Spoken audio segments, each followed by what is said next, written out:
So, doon sa diwa ko ngayon, pamagat ko na aking pinili sa umagang ito, ay pamagat na pananalig at pagsupil sa sarili. May kaugnayan po ang ating pananampalataya sa Diyos sa ating magiging kapasidad ng pagpipigil sa ating mga desires o sa ating sarili. Yung pananampalataya na yan, binasa po natin kanina, ay napakahalaga kasi yan po ang pangunahin din sa ating mga pagbabatayan. Ano yung mga bagay na dapat natin ituloy, ano yung mga bagay na hindi dapat natin tubugan o kaya ay gawin. No? Okay? So, pananalig at pagsupil sa sarili. So, faith and self-control. No? Okay? Yun po yung sabihin. Ito po ating buo. Basahin po natin. Go. Gaya ng mga naunang mga lingkod na nakalugod sa Diyos, magagawa nating supilin ang ating sariling hangarin at pagkilos sa pamamagitan ng lubos ng pananalig sa Kanya. Okay. Pagsupil, ang ibig sabihin ay overcome o mapagtagumpayan mo yung sarili. Dahil siyempre mga hindi magandang desire. Meron naman mga magaganda na pwedeng lihitin mo rin, pero hindi yun ang best. Kumbaga, hindi yun ang pinakamarapat sa oras na ito. Legitimate naman na mag-desire ka na magkaroon ng kasinta. Tama? Yeah, pero kung nasa sa stage ka pa na nag-aaral ka pa, baka hindi pa muna, no? Lalo na kung may kasintahan ka ng iba. O kaya yung mga may asawa, kailangan ay...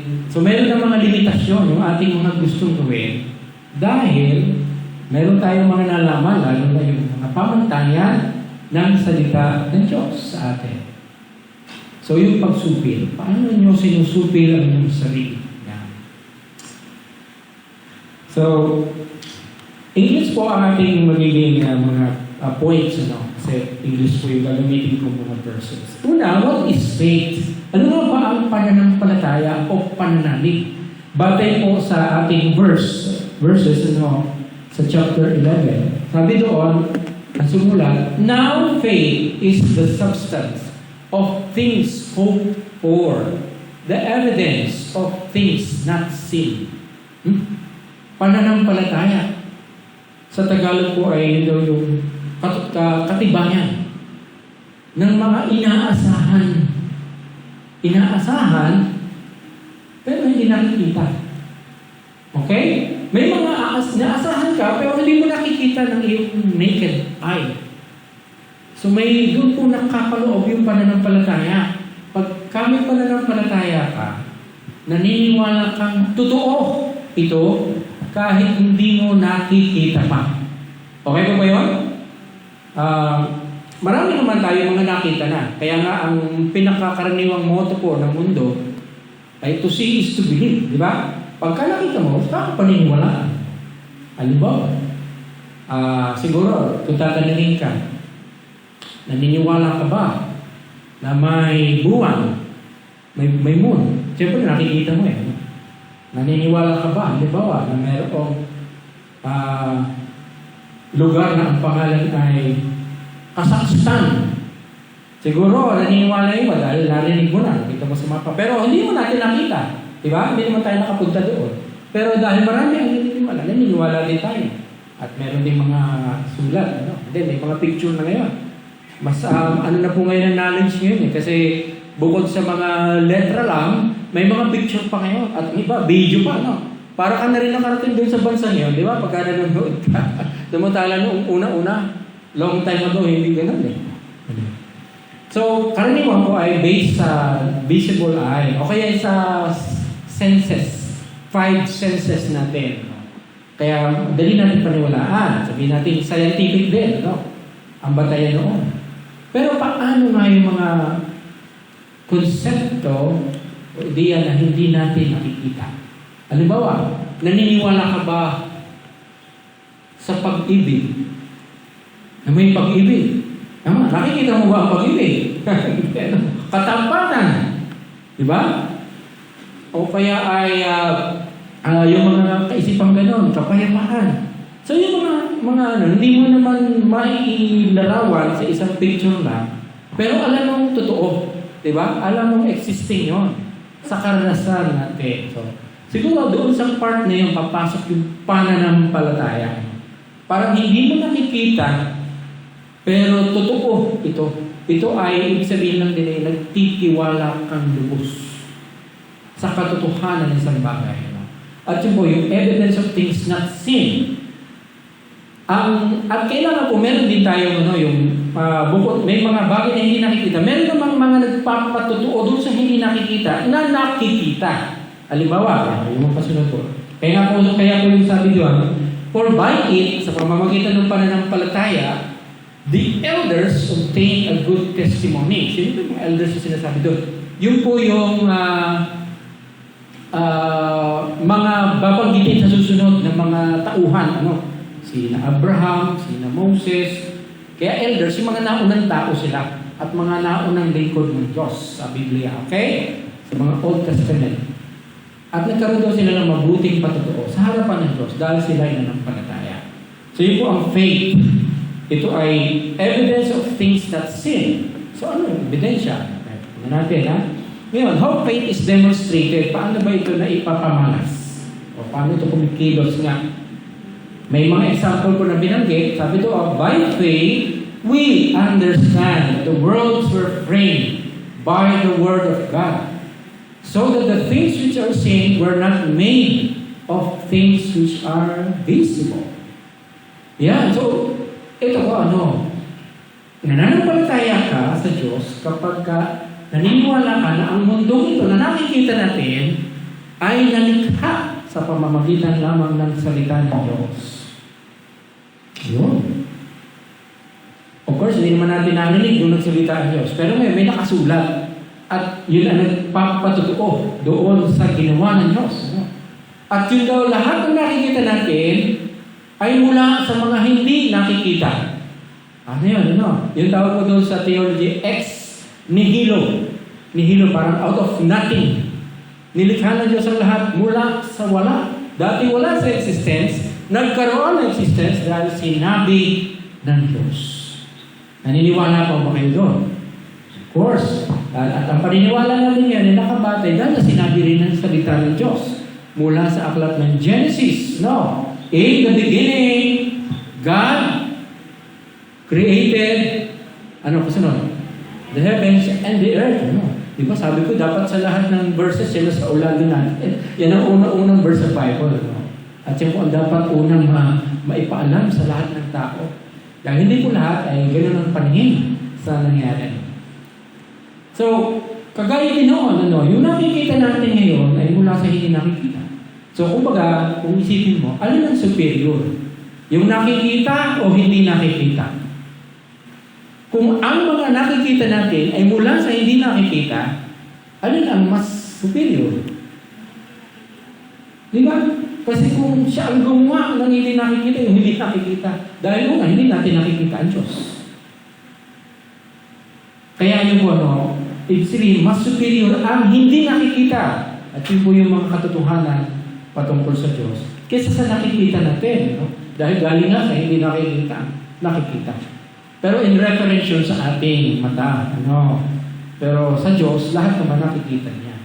So ano ba ang demonstration ng faith? By faith, si Abel, offered to God a more excellent sacrifice than Cain. Magkapatid po sila, mga unang anak ni Eva at Adam. Through which he obtained witness that he was righteous, God testifying of his gifts, and through it, he being dead still speaks. So by faith, tingin mo lang isa by faith. Ibig sabihin, si Abel, nananampalataya sa Diyos. Hindi rin naman nila nakikita ang Diyos Nagsasalita lang ang Diyos sa kanila. Pero siguro, parang liwanag siguro, marahil doon At sinabi doon na naghain si Abel ng mas mabuting handog kaysa sa kay Cain. Siyempre may instruction ng Diyos sa kanila Ang isa pong kahulugan ng pananampalataya doon, yung pagsunod mismo sa instruction ng Diyos. Sabihin ay may pagpapasakop. Yun po ang parang makikita natin essence ng faith doon. Naghandog si Abel ng ayon sa ninanais ng Diyos. And sa akin pong pananaw, ay yung first fruit. Sa kanya, yung pinakauna, mga panganay ng kanyang livestock, ang kanyang inihain. Samantala si Cain, ang sinabi lang doon, and pumili lang si Cain ng kahit na ng mga prutas naman, hindi sinabing first fruits. Kaya yung pinakauna, pinakamahusay, marahil doon sa part na yun, hindi naging masunurin si Cain. Kung sa atin basta na lamang yung paghahandog sa Diyos. Ay may sarili pong terms ng Diyos kung ano o paano maghahandog sa Kanya. Kagaya ngayon, ang mga tao sabihin natin, all roads leads to God o to para kahit kanino ka manalangin, pupunta pa rin daw sa Diyos yun. Kahit sa mga patron, sa mga tao. Mali po yun, Dahil may binigay pong sariling terms ng Diyos. Siya ay dapat sambahin sa Espiritu at sa katotohanan. Hindi po sa mga bagay na nakikita. Kaya po hindi nagpagawa ang Diyos sa Israel ng mga anumang rebulto. Kundi yung mga natural lang, para lang palatandaan lang. Bawa, mga batong pinagpatong-patong. Parang altar lang na paghahalinan nila. Natural lang, hindi mo doon dapat gagamitan ng anong gawa ng tao. Dahil hindi po nakikita ang Diyos. Pero, totoo siya. At sumasamba ang mga tao sa Kanya. Sa Espiritu at sa katotohanan. Pagka sinabi sa Espiritu, hindi mo nakikita. Sa katotohanan, batay sa Kanyang sinabi. Yung na-reveal na mga salita ng Diyos. Yung pakikipag-usap ng Diyos sa mga tao. At yun nga po, si Abel ang naging katanggap-tanggap ang handog sa Diyos. Siyempre, mahaba pong kwento yun. Ang isa pa pong demonstration ng faith, si Enoch naman. Parang siya po siya yung tatay, kung tama ko, ni Matusalem. Sino naman si Matusalem? Siya po yung ayon sa record, pinakamatagal na nabuhay sa mundo. 969 lang naman. Yeah? Sino yung makarating ng gayong edad? Mahirapan na. At alam mo ba, isa lang trivia, sa akin ang pagbabasa, kaya lang siya namatay. Alam mo bakit? Dahil ng flood of Noah. Hindi siya nakasama sa daog. Sabihin, he could live on longer kung hindi yun. Lolo siya ni Noah. Lolo ni Noah. So Enoch, siya po ay sabi, taken away so that he did not see death. Ito po ang isa sa mga record na hindi namatay physically, at least yung sa pagkakadescribe, And was not found. Parang wala na lang. Bakit? Kasi kinuha daw siya ng Diyos. For before he was taken, he had this testimony that he pleased God.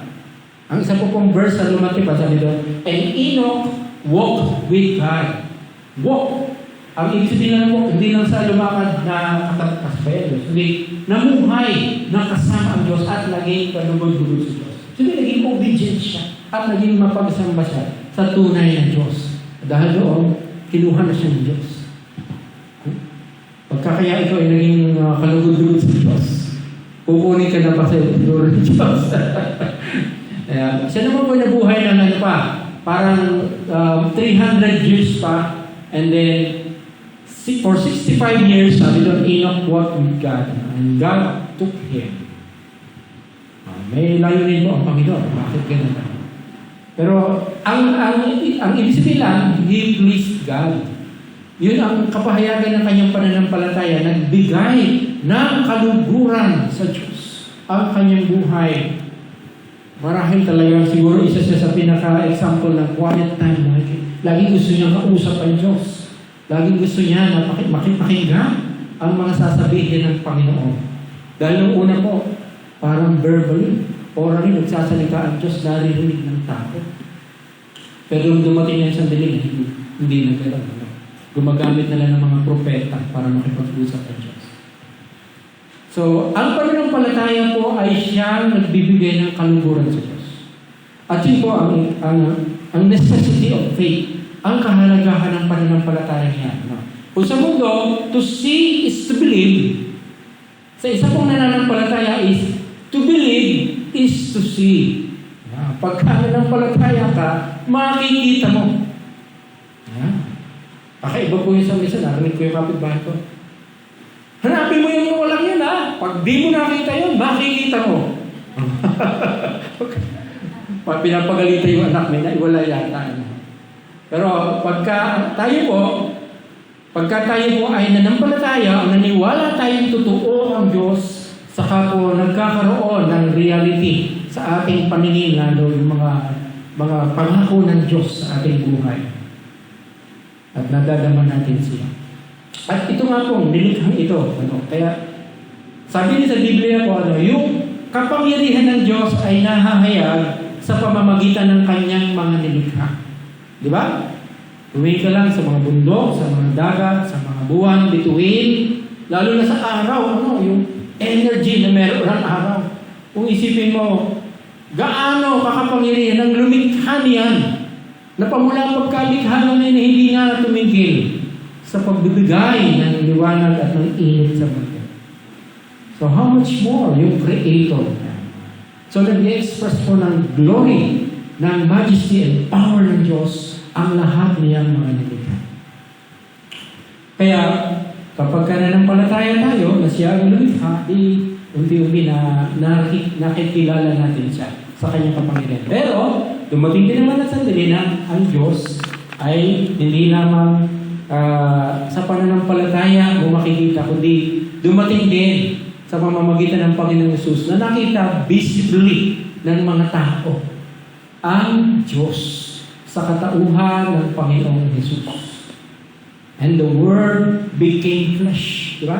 Yung Word na yun na ginamit ng Diyos sa paglikha ng mundo ay siya rin pala ang Word na magkakatawang tao.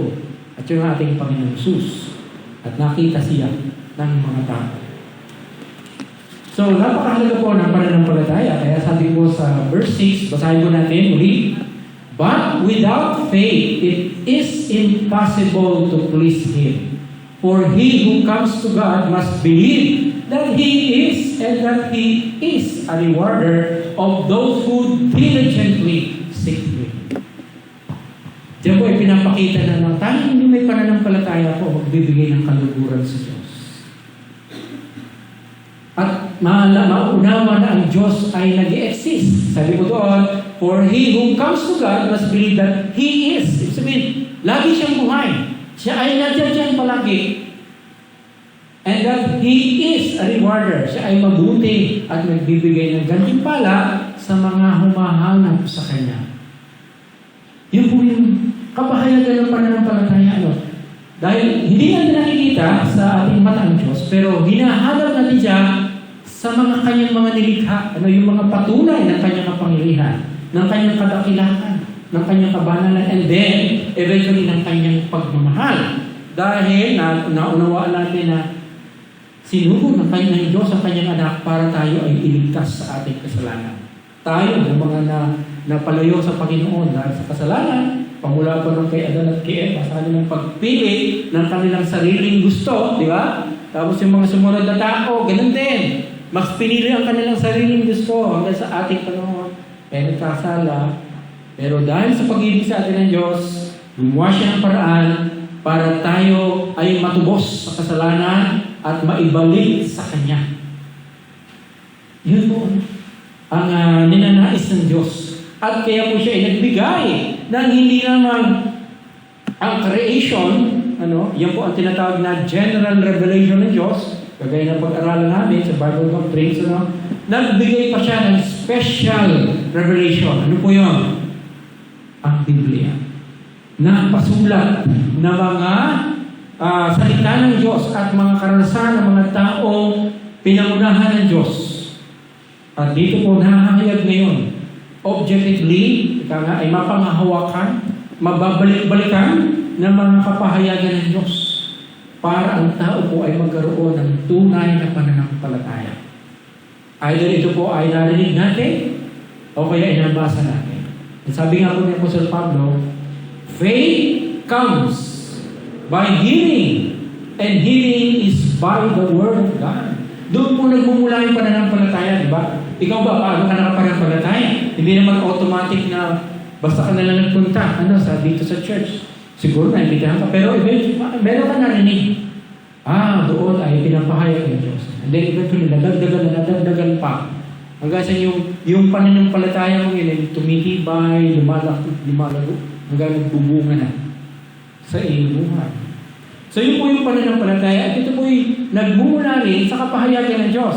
Sa totoo, hindi tayo mananampalataya kung walang pagkukusa ang Diyos na magpahayag ng kanyang sarili. Dahil hindi po natin hahanapin ang Diyos sa sarili natin kalooban. No? Kaya siya po, unang humanap sa atin, inabot tayo. Inabot din niya si Adan at si Eva. Kahit sila magkasala, pinaalis lang niya dahil siyempre, banal ng Diyos. Ano? Pero meron siyang binanggit na pag-asa.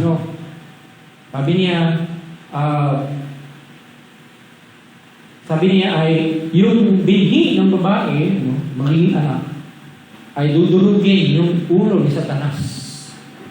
Si Satanas naman, tutuklawin yung binhi ng babae. Ibig sabihin noon ay, yun po ay looking forward sa Panginoong Jesus na siya magiging tagapagligtas ng tao. The seed of the woman, the seed, yun po, naganap po yun, ang Panginoon sa Kristo ay ipako sa krus. Na parang kay Satanas, parang ito, magtatagumpay na ako, mapapatay ko siya. Yung anak ng Diyos. Namatay nga naman, pero muling nabuhay. Yung pala ang dudurog sa kanya. At doon po na-seal yung defeat ni Satanas. Yun po yung pinakita doon. At yun po ang ating ipinapahayag ngayon na kailangan pananampalataya din para sa mga tao para makamta nila yung pagliligtas ng Diyos. Yung paniniwala na may ipinagalang tagapagligtas ng Diyos, walang iba kundi si Jesus Cristo. Yan. So, ang faith kong yan, doon papasok na kapag meron tayong mga pinaniniwalaang gano'n, yun ang dapat magbibigay sa atin ng gabay sa ating buhay. Dahil doon, magagawa natin ngayon, pigilan ang ating sarili o supilin yung mga dati nating mga hangarin na hindi na ayon doon sa pananampalataya iyan. Diba? Lalo na sa pagsamba sa Diyos. Siguro, yung iba sa atin na sinilang tayo sa isang mapagsamba sa mga Diyos-Diyos na. Kumakapit pa, may panyo pa, nagbibisikan ka pa, kung ano. Pero alam natin, hindi na yun kailangan. Hindi yun ang paraan ng paglapit sa Diyos. Kundi sa magitan ng katotohanan ng kanyang salita. So, nagawa natin, pigilan na natin sarili na hindi na gawin yun. Nabagay na yan, diba? Dati po isa sa mga tuwing Mayo, nakikianay. Alam niyo na, So, pinigilan ko na, sarili ko, napigilan na dahil akong hindi na ito, kalooban ng Diyos. At marami pang iba, diba? At kaya din, si Jesus Cristo lamang ang tagapagligtas. At kung ako'y mananalangin, hindi ko kailangan dumaan pa sa kung sino-sino. Pwede akong dumiretsyong manalangin sa Diyos. So, may mga bagay po tayo na naapektuhan, na-influensyahan ng ating pinaniniwalaan. Tama po? Yun po ang mga bagay na yun. Kaya, napakahalaga po siyempre ng faith natin sa Diyos para sa ating self-control. Dahil ibig sabihin, nagpapasakop tayo sa Espiritu ng Diyos. Ngayon, meron po akong isang doon sa mahabang kwento ng mga heroes of faith doon sa chapter 11. Parang binanggit doon. Pamula kay Abraham, kay Noah, and then kay Moses at iba pa. Ay meron po, ang isang isang sa mga paborito ko pong kwento o pangyayari yung kay Joseph the Dreamer. Kilala mo ba yun? Ito may ilang pictures lang ako at mabilis lang yung summary ng kanyang buhay. Joseph the Dreamer. Kasi yun ang remarkable sa kanya. May mga panaginip siya o mga pangitain na yun ang nag-serve as destiny niya sa kanyang buhay. At marahil, napanood yun din yung isang pelikulang Joseph, Prince of Egypt. Joseph the Dreamer pala. Yan, si Joseph po ay panglabing isang anak ni Jacob. Ni Israel, kay Rachel. Yan. At siya po ang parang naging paborito ni Jacob. Yun lang, kahit po sa mga tauhan sa Bible, hindi po perfect yung mga pamilya. May mga nagiging dahilan para magkagalit-galit ang mga anak. Isa po yun. Yung parang pinapaborito ang isa, masyadong lamang, advanced. Kasi naman, kay Jacob, Kasi ang tunay na talagang gustong asawa si Rachel. Naging asawa din niya yung isa, yung kapatid, si Leah, nagkaroon din ng mga anak. Pero nung magkaanak siya kay Rachel, mahal na mahal niya si Rachel, kaya mahal na mahal niya si Joseph. And then naging kapatid niya si Benjamin, yung sumunod sa kanya. Si Joseph, ang isa pong nagpapakita ni Jacob na talagang mas paborito siya. Siya lang yung binigyan ng coat. Ano nga ba sa Tagalog coat? Balabal, na may ibang kulay. Sumatayo sa mga kapatid niya, yung common na lang, standard ng mga coat lang, isang kulay lang. Kaya siya naman, tuwa-tuwa siya at medyo nagmamalak siya. Di ba? Higit ako sa inyo. Which is, lalong nakakainis sa kanyang mga kapatid. Hanggang to the point na siya talaga ay ayaw nila.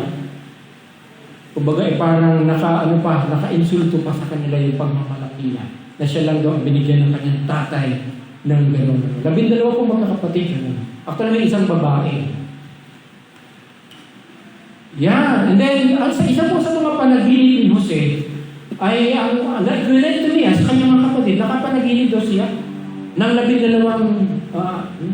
buwig ng mga palay, na inipon ng mga magkakapatid, kanya-kanya silang ipon. Pero nakita daw niya, yung kanyang buwig na nasa sa gitna, ay parang yumuko yung mga buwig ng kanyang mga kapatid.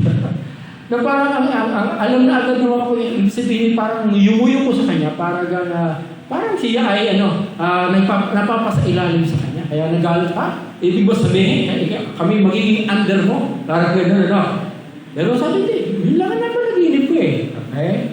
At bukod doon, may isa pang panaginip na lalong nagpasang sa mga kapatid niya. At hindi lang siya, pati yung kanyang tatay. Although at that time, hindi ko alam kung patay na yung mother niya.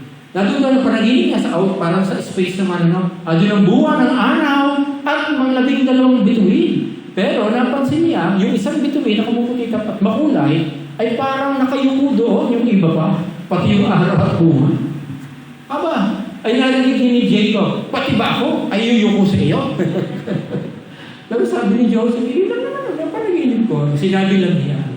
Pero yun po yun, talagang dinamdam niya ng mga kapatid niya. Samantala si Jacob naman, inisip lang niya, kaya kahulugan yung ano niya. At yun po pala, in time, makikita nila ang kahulugan. And then, isang araw, sabi ni Jacob kay Joseph, puntahan mo nga yung mga kapatid mo, kasi mga pastol sila doon sa isang lugar, at sabi mo, ano bang mga ginagawa nila ba? Ang tagal nila doon, At si Joseph naman sunod. Pinuntahan niya kayong mga kapatid sa isang bukid. Pero, sa halip na maging maayos yung kanyang pagkapunta, ay sabi naman, nandito ang mapanaginipin. The dream boy. So, sabi nga, gumawa sila ng hindi magandang plan. At humantong po yun sa kanyang pagkakahulog sa kanya sa isang balon, sa isang balon, na wala namang tubig. Gusto siyang patayin actually ng kanyang mga kapatid, pero meron siya, huwag natin patayin. Kapatid pa rin natin siya. I think si Ruben naman. At nilang ihulog dyan sa balon. Tapos, kinuha nila yung balabal na dikulay. At nilagyan ng dugo ng hayop. Parang ang magiging dahilan nila kay Jacob ay nilatak ng isang mabangis na hayop ni Joseph.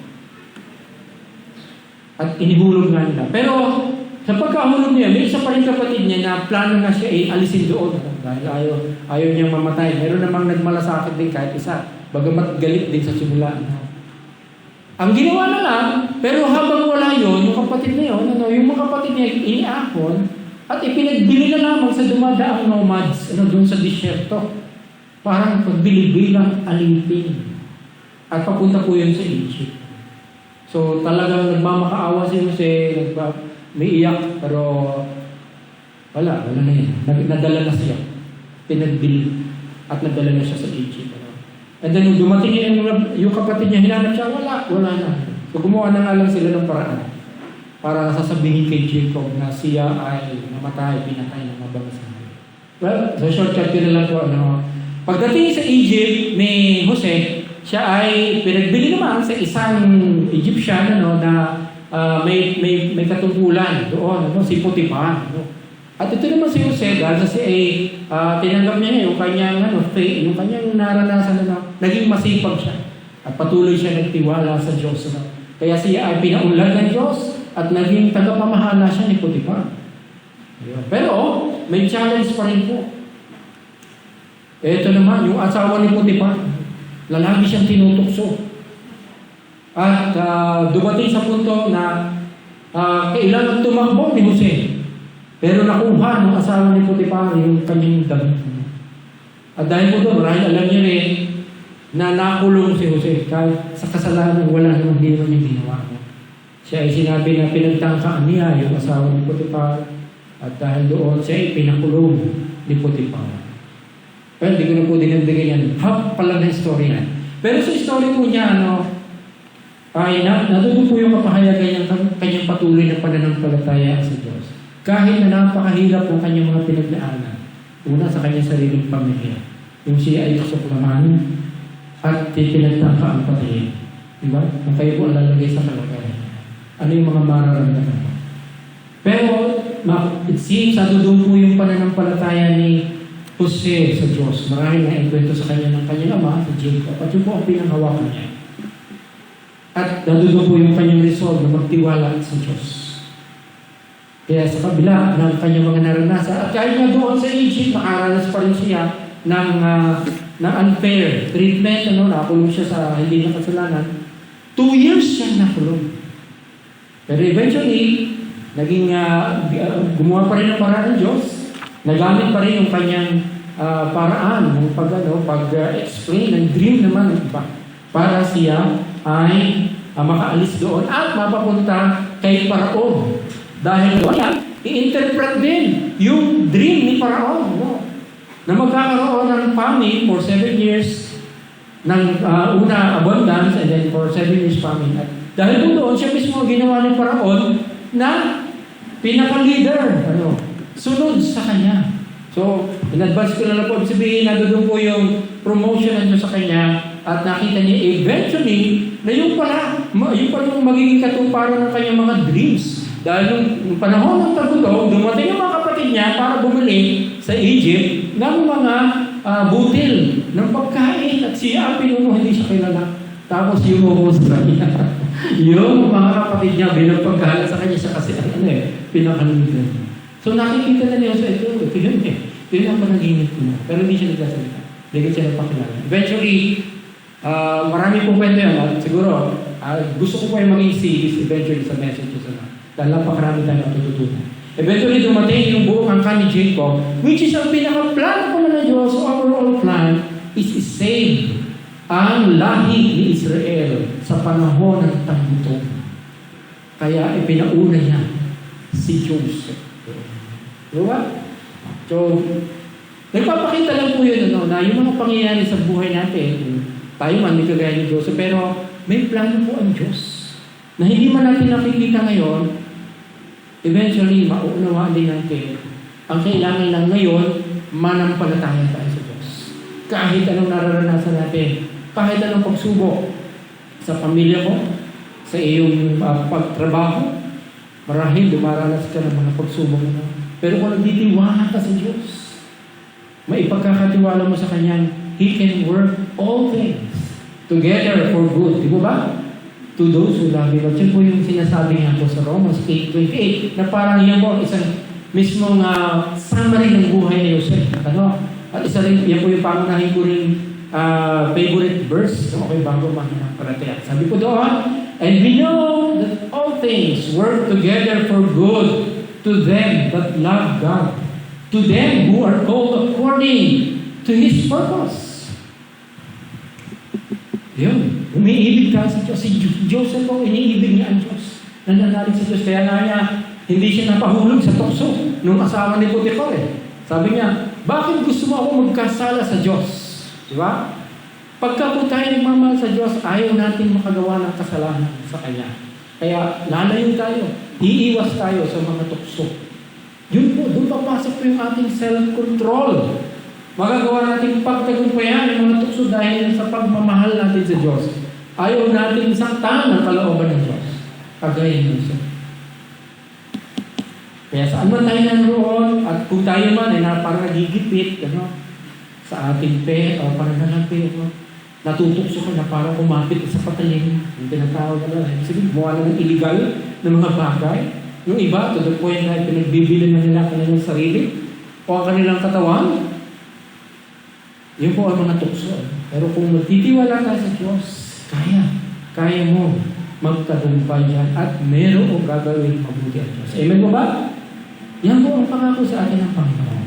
At ito po ang last thing. Imitate God's faithful servants. Yun yan po. Yung mga binanggit na mga tauhan doon, hindi ko na lang nabanggit yung iba paano, si Jose.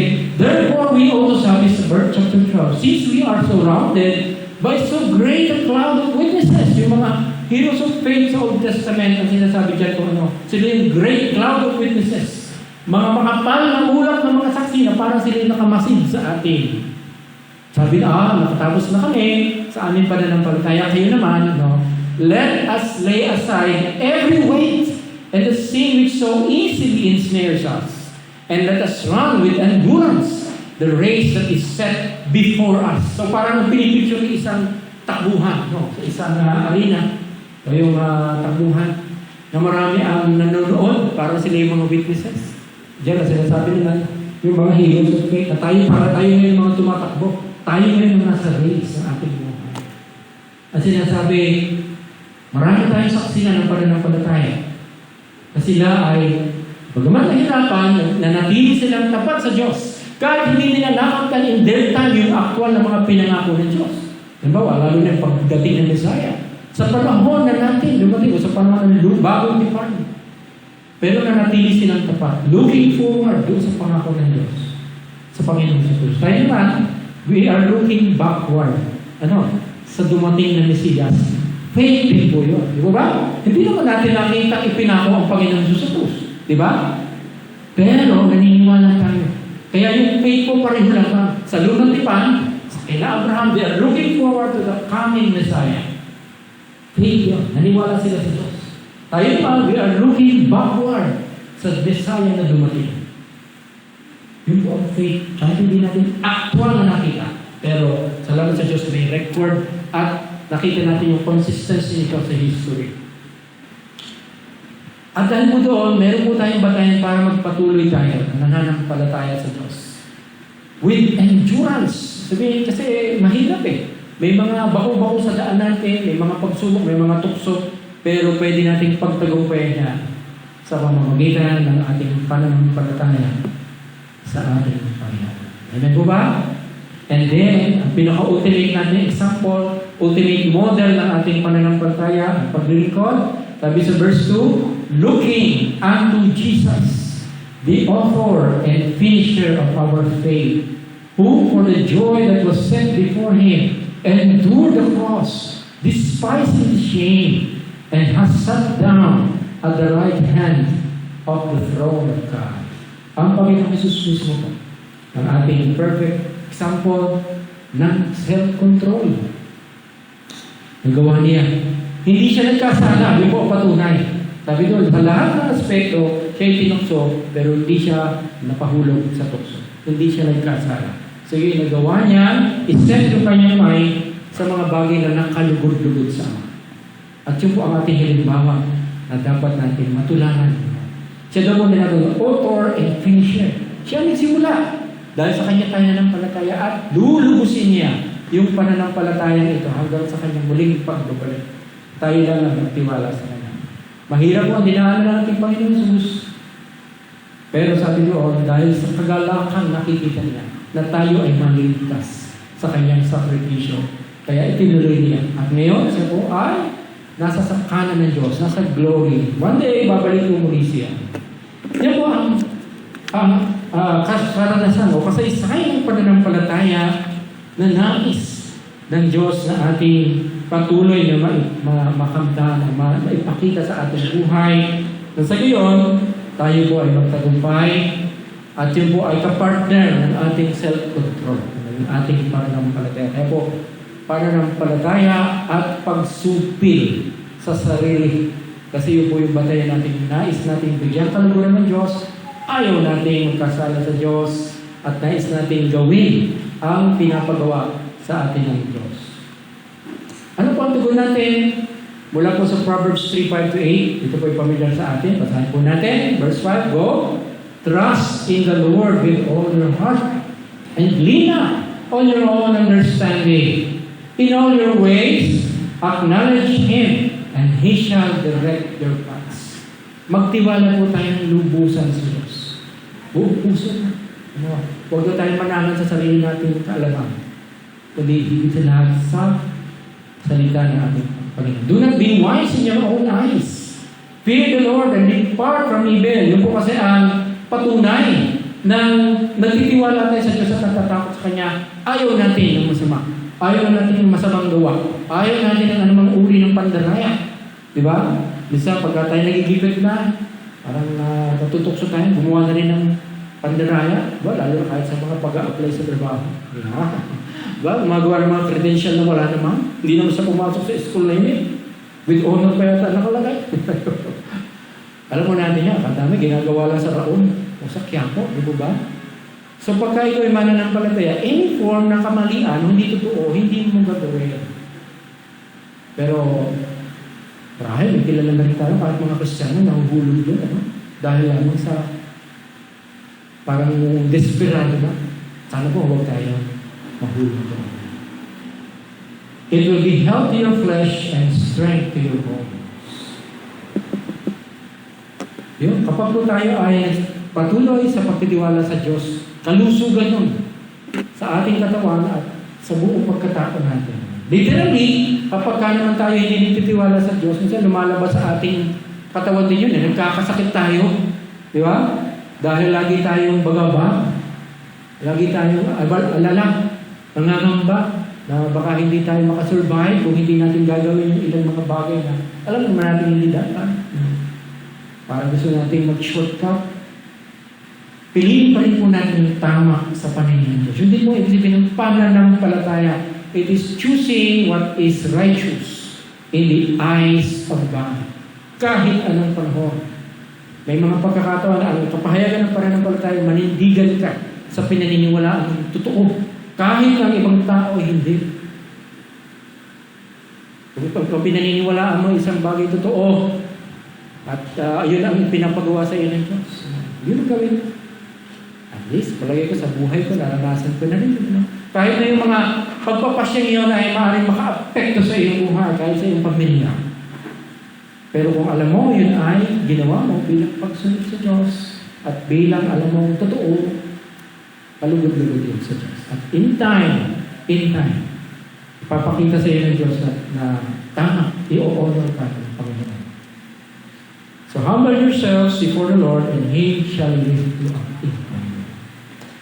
So mga kapatid, yan po ating dapat tugon. At tandaan nga po, gaya ng mga naunang mga lingkod na nakalugod sa Diyos, magagawa nating supilin ang ating sariling hangarin at pagkilos sa pamamagitan ng lubos na pananalig sa Kanya.